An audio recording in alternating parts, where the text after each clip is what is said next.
Being a man means responsibility, accepting it, leaning into it. I don't know, and I think I'm okay with that. Love. Tenacity. Strong. For me, a man means gentleness and it means collaboration. I'm a man. I told my son it's okay to cry. My dad never told me that. Won't you let it all out?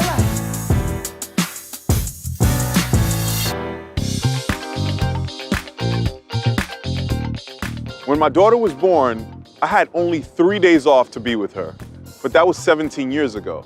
These days, dads are being more vocal and demanding paid time off to be with their newborns. We hear a lot about maternity leave, but not nearly as much about paternity leave, and that's starting to change. I like to call that an equal rights movement for dads. Today, I talked to a dad who's at the forefront of that movement and took on a major media company for longer paid paternity leave and won. I'm Jason Rosario, and this is Dear Men.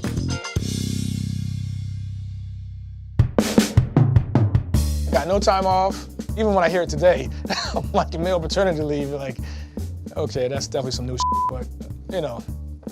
The idea that there are, Mr. Moms and dads who pick up their kids at the bus, and that's not something that I saw growing up. I initially envisioned being a father as being more like the vice president to the mom's president. You be there and smile, nod, and wave. Every traditional male role was assumed by me without even a discussion. In my household, most of the roles are reversed at this time. I mean, I do a lot of the childcare right now, and in my family has had a bit of are you comfortable with the fact that you're not working right now and she is? Now I understand that it's not a secondary role, but it's a partnership. I went through entire ordeal of taking her to the daycare, feeding her in the morning, because our mom was working from early in the morning, so I had to do this sort of work as the father, being a little bit of a mother. But if one of the children is sick, if one of the children has a doctor's appointment, there is a long list of things like that, like, oh, I can do it. No, you get out of the way. That's my job. After the birth of his daughter, Josh Levs realized that CNN's paternity leave policy would not allow him to care for his sick wife and his newborn child. So he decided to fight for it and won. I grew up with gender equality, but the workplace didn't. He's single-handedly changing the way companies are looking at their parental leave policies. So Josh, thanks again for being here. I know fatherhood plays a central role in your life, as it does with mine. The birth of your daughter marked a significant turning point in your work. Sure. Take us back to that moment. What happened? Keep going through drama with all my kids, and they're all wonderful. Everything went out great, but the first one had major heart surgery, and the second one was born into my arms in an emergency on the floor. And then with the third one, we were saying, oh, third time's the charm, everything's gonna be smooth now. And then my wife, she had major preeclampsia at 35 weeks, and it was really scary, and they needed to induce right then.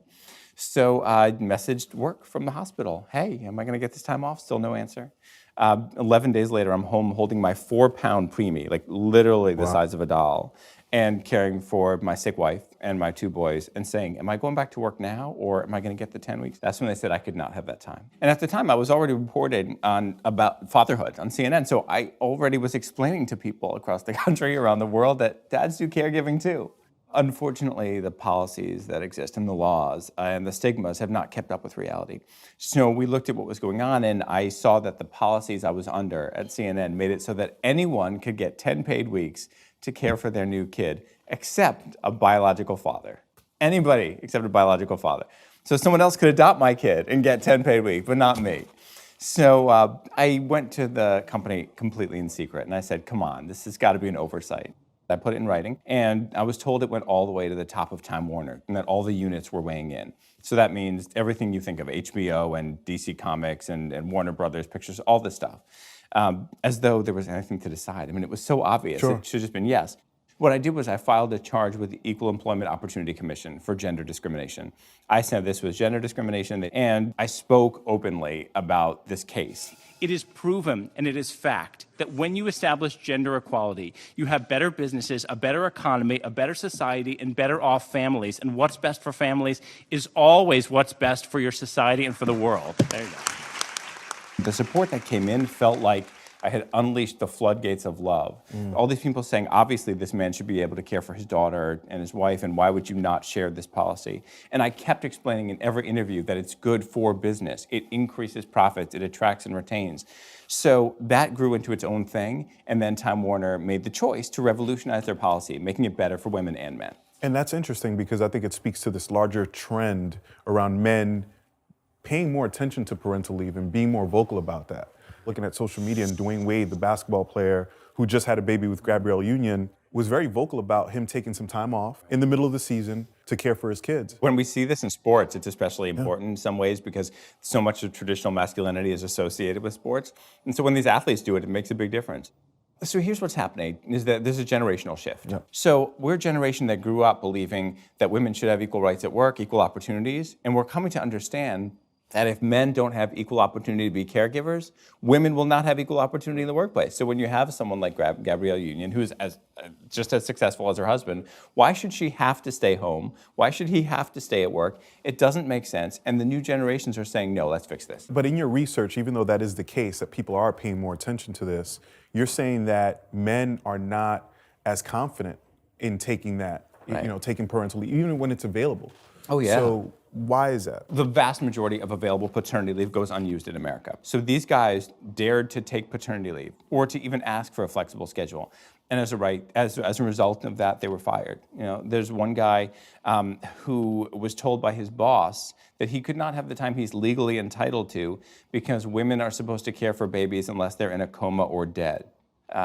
There's another guy who was told they had an emergency, the placenta stopped working, they had to have the baby right then. Everything worked out great. All he did was miss a couple days, the rest of that week.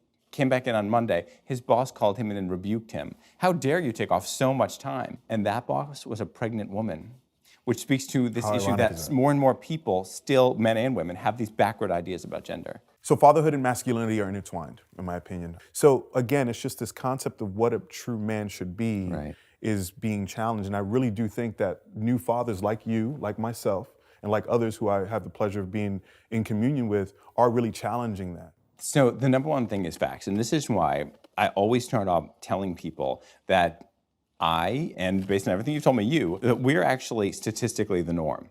And this is what surprises a lot of people, that we're not these grand exceptions. And the way that I discovered this in the first place, I spent 10 years on NPR and then 10 years on CNN. And on CNN, I was a fact checker. I was on air fact checking politicians and pundits. But when I started doing segments about fatherhood and just saying what the real facts are, we got bigger responses to that than we ever got to anything. Because people didn't know. So I tell people, like the average working father on an average workday spends about 3 hours caring for his children. Almost 100%. It's like 99% of dads care for their children in every major category, at least several days a week, if not every day, when they live with their kids.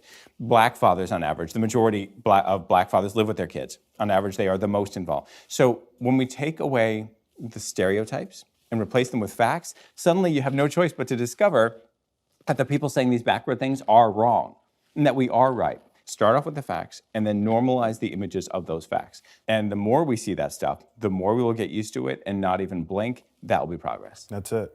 Josh, thank you so much. This was incredible. I appreciate you being here with me. You're awesome.